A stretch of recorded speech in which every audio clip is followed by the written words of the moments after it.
Welcome to Arc-Zone's video channel. I'm Wes Mishler from Argentine, Michigan. My Instagram handle is wicked_welding. I have a shop called Wicked Welding. It's in Grand Blanc, Michigan, about 20 miles away from where I live. It's my full-time gig. It's my shop. I'm the sole owner, janitor, welder, quoter, everything.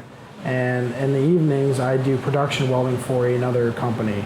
I know a lot of people don't get that I have that two separated, but the production work that I do at night is about 40 hours worth of work, and if I were to try to fit that in during the day, I would get nothing done for any of my other customers, so I have to separate the two. And since it's the same constant production MIG welding work, and the fixturing and the parts aren't extremely big, I'm able to do that at home in my home shop and haul it in once a week. We would haul it in to the customer. The homework keeps my wife from working, because I can afford to keep her home and that 40 hours, and my job pays for everything else. So I've been doing the production work at home for 7 years now, and I was working a full-time job still then, and the guy approached us with doing the welding because he had a guy working for him full-time, and got a hold of Nick, my brother, asked him if we wanted to be interested in doing it at night, and we quickly found out that it was enough for two guys. The anti-sway hitch system goes on big campers, rubber pole campers, and since everything's coming back, everybody's buying campers and production has gone way up. It's doubled since we started. So I finally bought my first MIG welder and set up my pole barn, or I had a garage at the time that was detached. I had no power in it, so I wired that up, bought a welder, built a table, just so I could do the welding at home to bring it home, and I've been doing it at home ever since. The biggest challenge I have owning my own shop and then doing my side work right now is just time management. When I go into the shop in the morning, I drop my kids off at school, and then I go to my shop and I have to get quotes out first thing and then get to work, and as emails come in, I try to handle them right away. If I get an order in, I order all my material right away and then go back to welding. I don't like the ball being in my court. If I have laser work to order, or if I have to order stuff from McMaster, I order it right then, go back to welding, so I can concentrate on the job I'm doing. And I work there all the way up until I know it's time, about 5 o'clock, and then I go home, have dinner, and then I go right off to the pole barn and work all night. So it's the challenges is not so much the welding part, it's just the time that you have to put in, and you know you have to put it in. There's no way around it. You can't do it any faster. If I could do it faster, I'd do it faster. I would have figured it out by now, but it's just the sheer amount of time that's into what I do. The tools I use the most right now at my shop are my Build Pro table and probably my Dynasty 350. Everything gets built on my Build Pro table, so that's always used for every job I do. It always gets built on that. And my TIG welder, the reason I say that's the second most used is 90% of my work is TIG welding, either aluminum or stainless, so do a ton of that. I shattered my kneecap on my quad years back, and when I shattered it, I had to have a surgery on my knee. When I woke up from the surgery, I had a full plaster cast on from groin to toes, and I had that on for about a month, and then they wanted to pull it off and check it, and when they pulled it apart, it was all infected, and it was rejecting all the sutures out of the incision, so I had to go in for another surgery to have all that cut out and then re-stapled back together.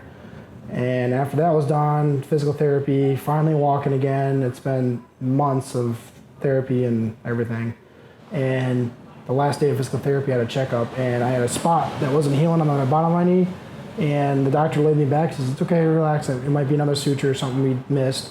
And he went to pull whatever it was, and it was one of my pins had dislodged, and he was pulling on that, and of course that was excruciating.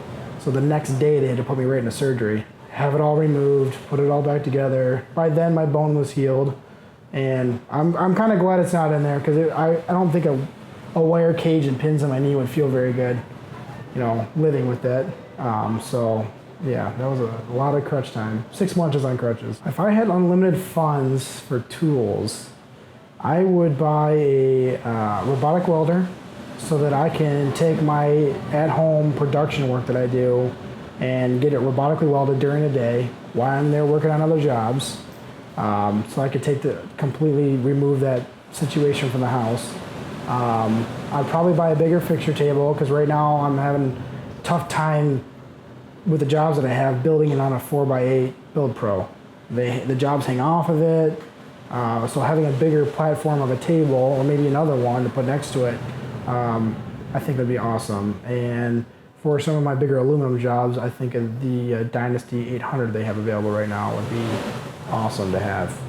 Testing the Arc-Zone tools I have been able to do over the last couple of years, some of my favorite tools I've gotten from them, I think to date right now has got to be the Moser nozzle series. I know there's a lot of those big coverage cups out there, but I found that the Arc-Zone offers the more superior cup, and for several reasons. The quality that you guys go through to check everything else out, make sure it's good before it comes to us is second to none. If I smash it, I can call and have one in 2 days.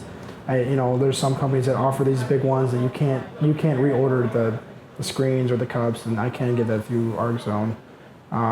Being able to have the Sharpie grinder, the cordless one, working with Jim before that was even out on the market, testing out the corded ones and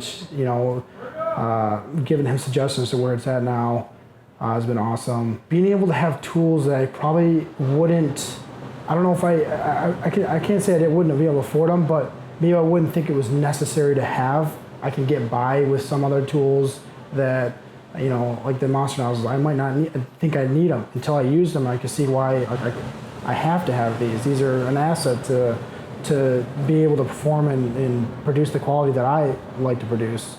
Yeah, so having the tools that I've been able to use from you guys, and then having every year knowing that we could do Fab Tech or come out here, get together, and I've seen how that's grown and inspired other people to do the same thing that we're doing in the partnership. Seeing all the other groups that are getting together and doing their own version of it has been pretty cool.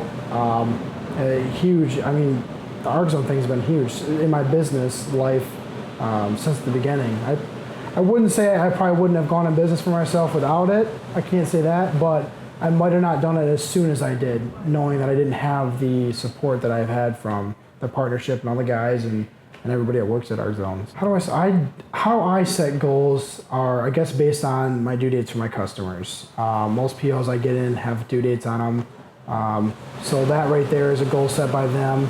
The biggest goals I have to set for myself personally is making sure I don't miss my kids' games or anything like that. I haven't missed a football game until today, yet, and I kind of, that's a goal I set a long time ago to make sure I'm always there for that. And working for yourself allows me to do that. And yet, even though I have things going on and at the shop or busy or whatever, I just shut that off and go and make sure I don't miss anything. I miss a lot of time at home with them because I'm in the barn all the time, but I don't miss their events ever. I try not to. What gets under my skin is not a whole lot. There's so much going on and with owning a business and running it and doing the work and family, you don't have too much time to really dwell on one thing. Lately, I've taken all my shop signs down to avoid walk-in customers because I feel those guys come in and most time they're just there to talk and hang out and want to see what you're doing. And yes, they have a small project and half the time we talk for an hour about it, I don't get to weld on it anyway, so I never make any money that time. So it's tough to deal with that sometimes, but I don't know, I'm pretty easygoing. Try not to let things get me riled up too much. So I don't have too many superstitions where I'm worried about anything too much, but a long time ago when I first went into business, I was worried about getting work. I wasn't getting the work that I thought I would be able to get on a consistent basis. And my dad is a entrepreneur himself. He's got a heavy equipment hydraulics business. He's been doing it for 30 some years now. And he says, you keep doing what you're doing, keep visiting these shops, keep calling people, just do what you do good work, it will spread, you'll know. He says, one day you'll have so much work that you're not even going to be able to think about being slow. You're not going to be slow. It'll come. And every time I put that into a thought of thinking about being slow, it's happened 3 or 4 times in the last couple of years where I was worried about being slow, and the next day I come to work and my email box is full, the phone calls start coming in, and now I can't even get that job done because I got so much stuff, phone calls, emails coming in, which is great. I've gone from one job to the next job for the last 4 years now, and with no downtime, and I think that is an achievement within itself, for me at least. So it's been great. I would like to thank my wife and family for being cool with me coming out to these events, coming out to California. That's a huge undertaking for my wife to handle our 4 kids in 4 different schools, because she has to drive them to all the schools. And I have to thank Arc-Zone and the team of Arc-Zone. Jim takes a lot of time for us, and being able to ask him questions, general questions. I'm having issues with my machines or whatever, and get instant answers to my questions has been awesome. And we really appreciate Jim and the team for doing that for us and making us feel welcome with you guys. So thank you.